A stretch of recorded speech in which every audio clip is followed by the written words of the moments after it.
Welcome once again, everyone, to BC's Offbeat Bass Gear. I am BC, and today we are going to be talking about an instrument that every bass player has thought about owning.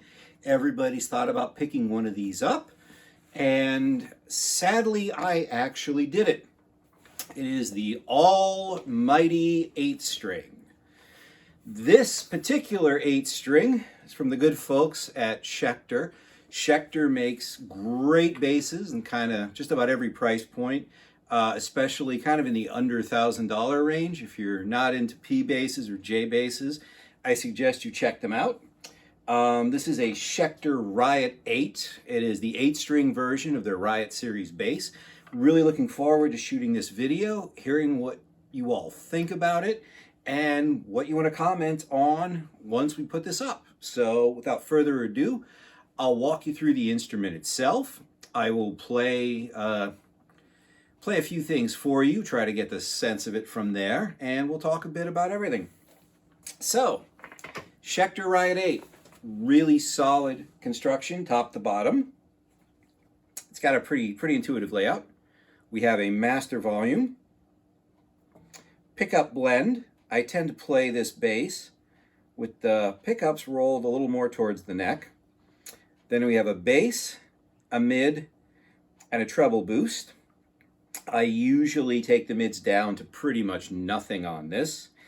And, you know, like most bass players, I always thought the 8-string was cool. I always thought at some point I might want to own one, except that most of them are pretty close to custom jobs. Alembic makes an 8. A lot of other boutique bass builders make an 8.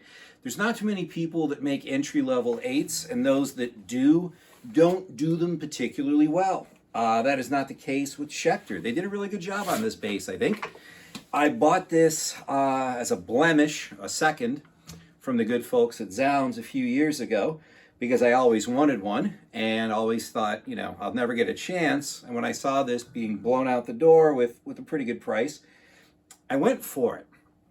So, why don't we play a little bit? I'm going to try to avoid a copyright strike and kind of get some audio here, kind of in the vein of, in the flavor of some songs that feature an 8. We'll talk about it a bit more. I'm going to upload some actual DAW recorded audio files I did of this as well, and I'll put a full spec sheet up on the Schecter. But let's hear how it sounds just coming through my teeny tiny iPhone mic, and we'll go from there.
Okay, so what's it like owning an 8-string? So this is the only 8-string I've ever owned, so obviously that's all I can speak to.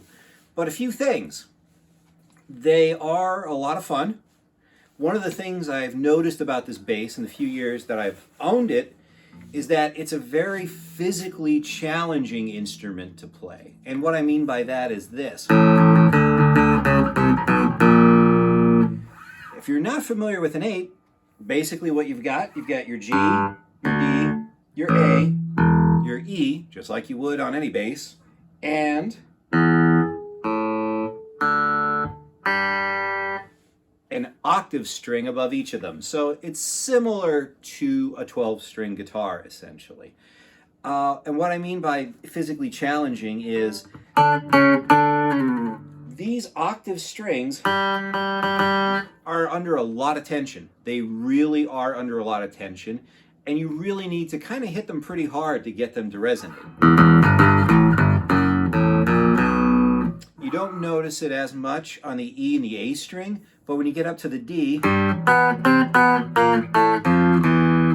the G, you really do. And you really have to work pretty hard physically to really get these notes to ring out. And I think that that's one thing that I really found kind of surprising about this. I really thought that, having played bass for a long time, I can play a 5, I can play fretless, this would not be a real challenge. It really is.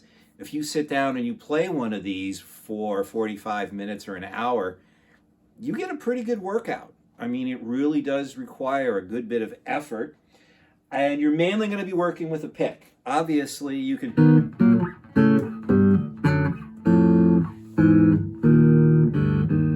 play it finger style, and I do like doing that too, but it's a little difficult to make sure that you're getting sort of the full resonance and kind of a balanced attack with the octave strings and the bass strings, just because obviously the bass strings much larger in diameter, and the way the series are arranged, it's just a little bit of a chore. I know that some bass players who work with 8s will talk about sort of reversing the nut and reversing the bridge so that you have the lower strings on top, and that apparently makes it a little bit easier to play finger style, but it's still, it was more work than I think I wanted to do.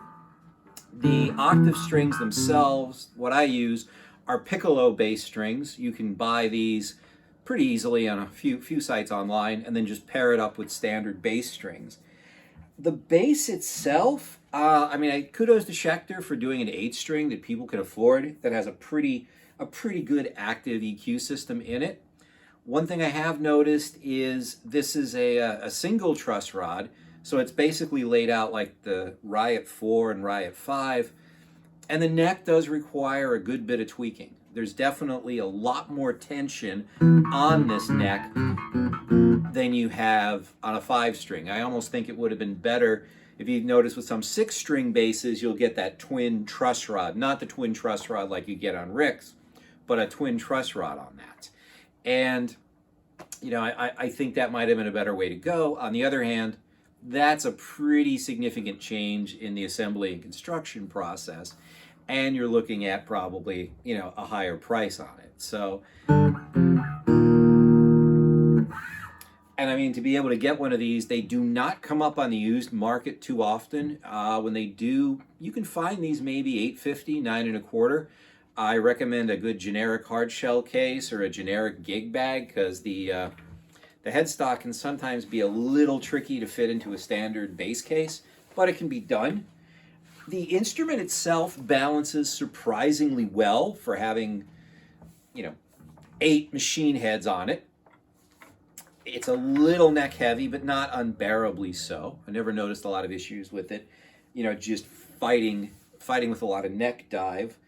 And the intonation is actually not too bad on this. I haven't had a lot of issues with the intonation being way off. I know that that's notorious with 12-string guitars, and even with the bigger 12-string basses like the Hamers and the Customs that you'll see Tom Peterson from Cheap Trick use, or Doug Pinnick from King's X.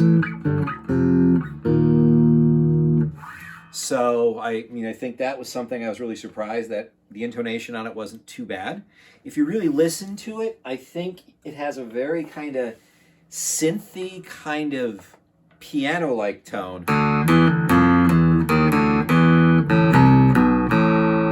It's a very kind of synthy, almost digital kind of process sound, at least to my ears, which I don't know if I expected that, but it's definitely kind of something I find pretty distinct with it. muted, you can still get those the upper octave with the strings, which is nice. But I think the one question you have to ask yourself if you're going to buy one of these is, you know, am I going to use it enough to really warrant the purchase price, or am I happy having something that's just going to be, you know, something I'll use sporadically? Or could I just do this with an effects processor or a pedal?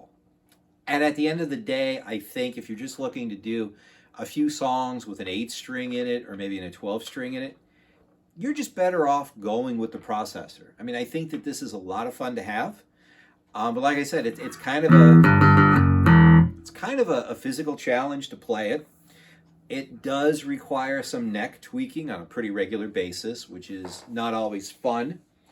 But once again, I mean, kudos to Schecter for putting out an 8-string bass that plays pretty well and is pretty affordable, and that has a pretty solid electronic system in it as well. So,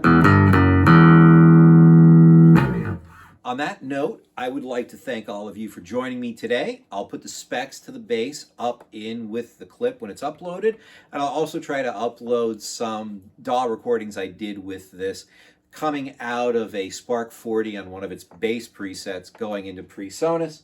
And once again, I'd like to thank all of you for being here today, and I look forward to hearing what you think of it. So thanks very much. This is BC's Offbeat Bass Gear. Have a good day.